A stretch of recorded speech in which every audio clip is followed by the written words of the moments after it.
as we open the second African Climate Summit. Hello everyone, welcome back to El-levate. This week I'm sharing highlights from the opening of the Africa Climate Summit 2, ACS2, which I've done two videos about before this here in Addis Ababa, the Addis International Convention Center. And the summit officially kicked off with high-level openings and the pavilion was also officially opened, and a strong call for Africa to move from rhetoric to action, positioning ourselves not just as victims of climate change, but as leaders of solutions. We'll talk about some of the key events, the African Youth Climate Assembly Declaration. I'll also highlight some of the pavilions like the Women's Pavilion and the African Women Declaration on Feminist Climate Justice. African women's voices cannot be an afterthought. The Green Jobs is Skills Pavilion by Jacob Slater Africa. What youth had to say on the different topics of this climate change. So stay tuned.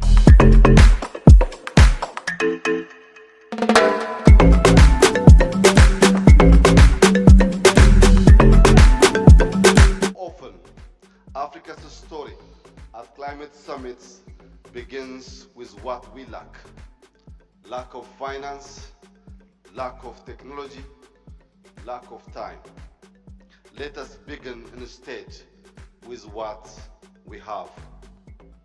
The youngest population in the world, bursting with creativity and innovation.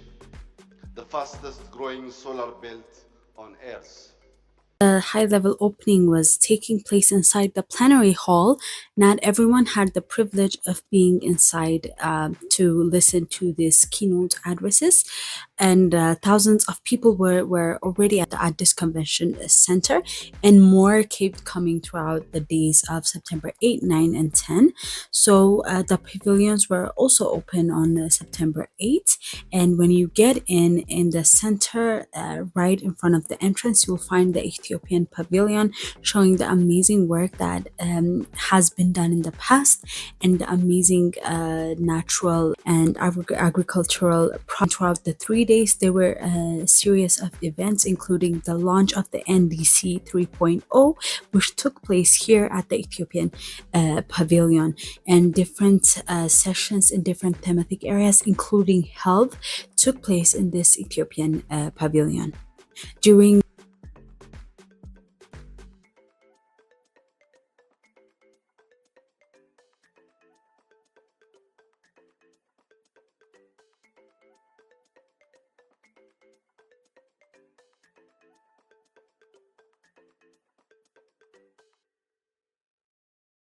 the keynote addresses in the plenary hall, it was also reaffirmed by the Kenyan president that the Africa Climate Summit 2 was a follow-up to the inaugural Africa Climate Summit 1, which took place in Nairobi, Kenya in 2023. Africa's unity, and that today reminds us of the strength of our collective purpose.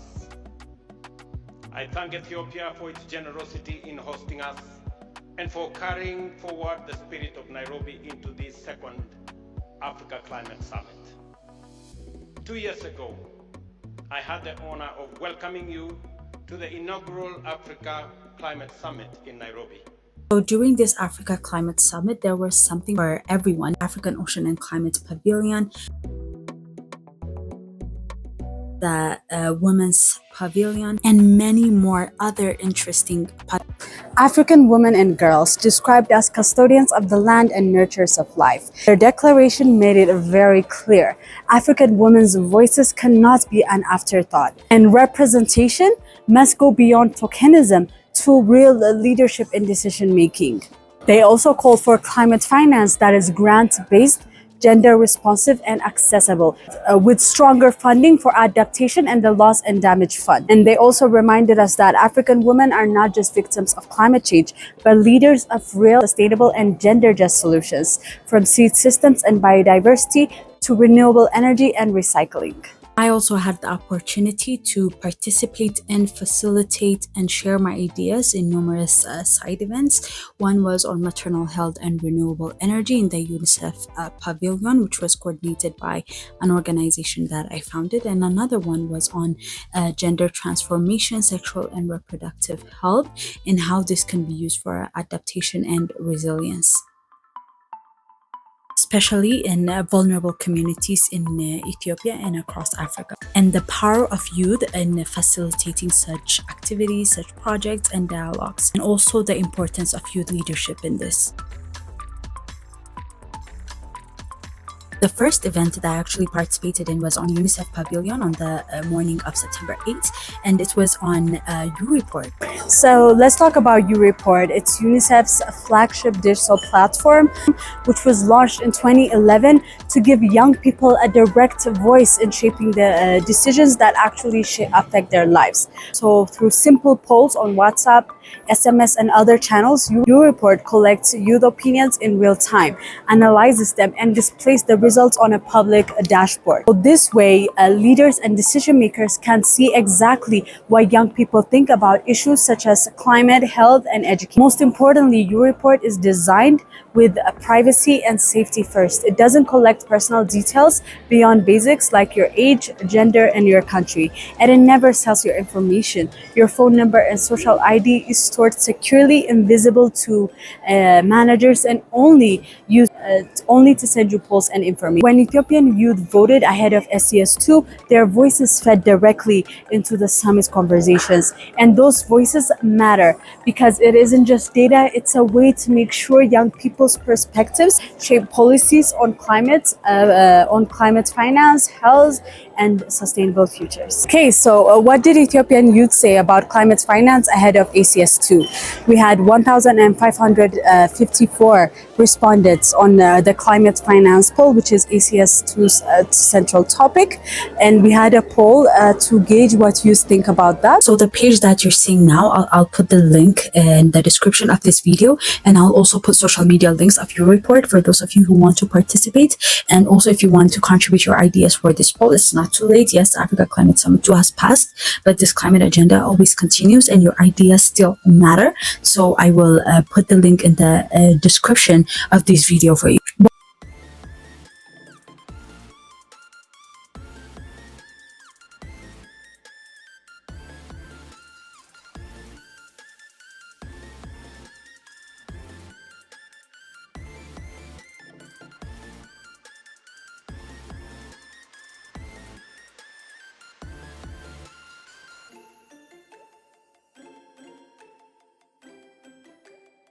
Had an 86% response rate, 39% voted for youth ideas and smart farming as the top priority, and 28% chose health systems, stressing how climate and health are linked, and 23% highlighted that clean energy, and 9% focused on early warning systems for disasters. One thing that I'd like to mention here is that we need more women reporters, and please, my ladies, sign up to this platform. Again, I'll put the link in the description and social media links as well, so you can participate and make your voice heard.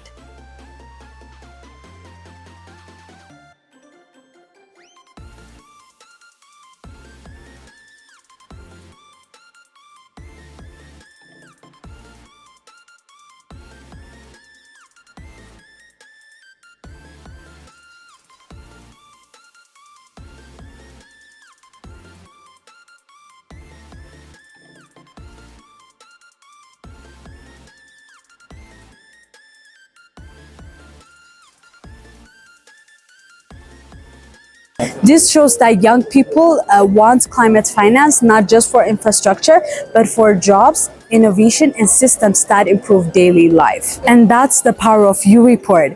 It turns polls into real data. It's a reminder that Africa's climate agenda must be built with youth voices at the center, because young people already know where the solutions should go. So there were numerous events in different thematic areas that were taking place during the Africa Climate Summit 2, and there was something for everyone, and everything was equally interesting and engaging. And I participated in the sessions that I was able to, and that were closely related to my area of practice.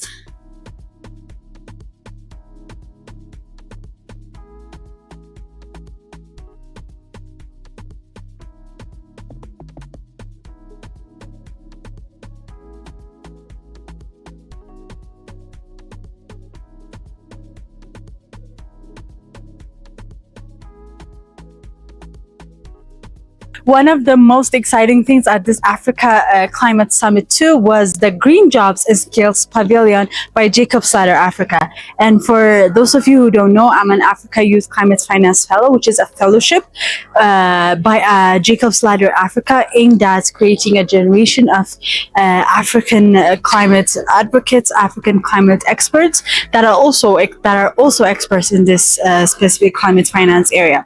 So at the Green Jobs and Skills Pavilion, different issues have been being raised. There were numerous very amazing side events and interesting side events that have been happening on circular economy and different other topics. And the main thing that Jacob's Ladder Africa was pushing for this Africa Climate Summit 2, or the declaration that Jacob's Ladder Africa had for this Africa Climate Summit 2, was that leaders commit at least 10% of their climate finance to the creation of green jobs and skills. So yeah, that was the takeaway message from this pavilion. And those of you who had a chance to attend some of the meetings here, you can maybe write in the comments what most intrigued you. What was the takeaway lesson that you had?